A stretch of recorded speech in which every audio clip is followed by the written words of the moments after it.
নির্মীয়মান পাঁচতলা ফ্ল্যাটের ছাদ থেকে পড়ে বহিরাজ্যের শ্রমিকের মৃত্যু। রাজধানী আগরতলার কদমতলী এলাকায় ঘটনা। অন্যান্য শ্রমিকরা শোকাচ্ছন্ন, এলাকায় চাঞ্চল্য। বর্তমানে রাজধানী আগরতলায় মুড়ি মুড়কির মতো তৈরি হচ্ছে ফ্ল্যাট বাড়ি। বিভিন্ন নির্মাণ সংস্থার মাধ্যমে সেসব ফ্ল্যাট সমূহ নির্মাণ চলছে। রাজ্য এবং বহির্রাজ্যের শ্রমিকরা এই সমস্ত ফ্ল্যাট নির্মাণে নিয়োজিত। কিন্তু আশ্চর্যের হলেও ঘটনা, এই সমস্ত কোনো নির্মাণ ক্ষেত্রে নিরাপত্তা সংক্রান্ত ব্যবস্থা ছাড়াই সংশ্লিষ্ট শ্রমিকরা দিন রাত খেটে যাচ্ছেন। এক্ষেত্রে রহস্যজনক কারণে শ্রম দপ্তর কর্তৃপক্ষ নির্বিকার। আর এই নিরাপত্তা ব্যবস্থাহীনতাজনিত কারণে এক নির্মাণ শ্রমিকের মৃত্যু হলো। কার্যত নির্মীয়মান পাঁচতলা ফ্ল্যাটের ছাদ থেকে পড়ে বহির্রাজ্যের এক শ্রমিকের মৃত্যু হয়েছে। ঘটনা শুক্রবার দুপুরে রাজধানী আগরতলার কদমতলী এলাকায়। বিমল দেববর্মা নামের জনৈক ব্যক্তি মালিকানাধীন কোম্পানির তত্ত্বাবধানে সংশ্লিষ্ট স্থানে এই ফ্ল্যাট বাড়িটি নির্মাণ চলছে। দুপুরে কাজ করার সময় হঠাৎ এক শ্রমিক এই পাঁচতলার ছাদ থেকে পড়ে যায়।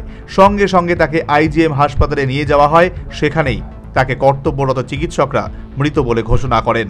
পরবর্তীতে ময়নাতদন্তের জন্য এই শ্রমিকের মৃতদেহ জিবি হাসপাতালের মর্গে পাঠানো হয়। মৃত শ্রমিকের নাম ফুলচান আলী এবং সে আসামের ধুবড়ী জেলার বড়ভিটা গ্রামের বাসিন্দা বলে তার সহকর্মী শ্রমিকরা জানিয়েছেন। যে ছেলেরা পুরা মারা গেছে নাম কি তা? ফুলচান আলী। হ্যাঁ, ফুলচান আলী। কোন জায়গা বাড়ি তার? পরাভিটা। পরবিটা কোন জায়গায়? এটা আসাম। কীভাবে হয়েছে ঘটনাটা? মানে কাজ করছি আর কি।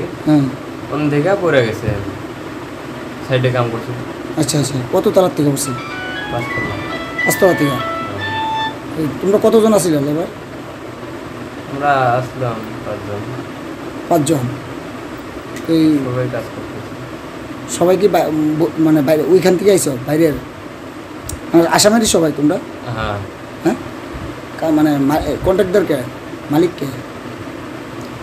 তোমরা কার আন্ডারে কাজ করো? বিমল দেববর্মা।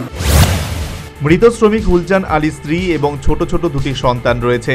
তারা অসমের বড়ভিটায় থাকে। এই ছোট ছোট শিশুগুলো জানলো না তারা আজ কি হারালো।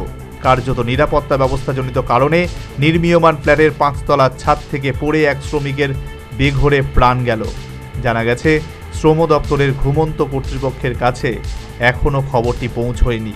ঘটনায় সংশ্লিষ্ট সহকর্মী শ্রমিকরা শোকাচ্ছন্ন, এলাকায় চাঞ্চল্য সৃষ্টি। Bureau report, news vanguard.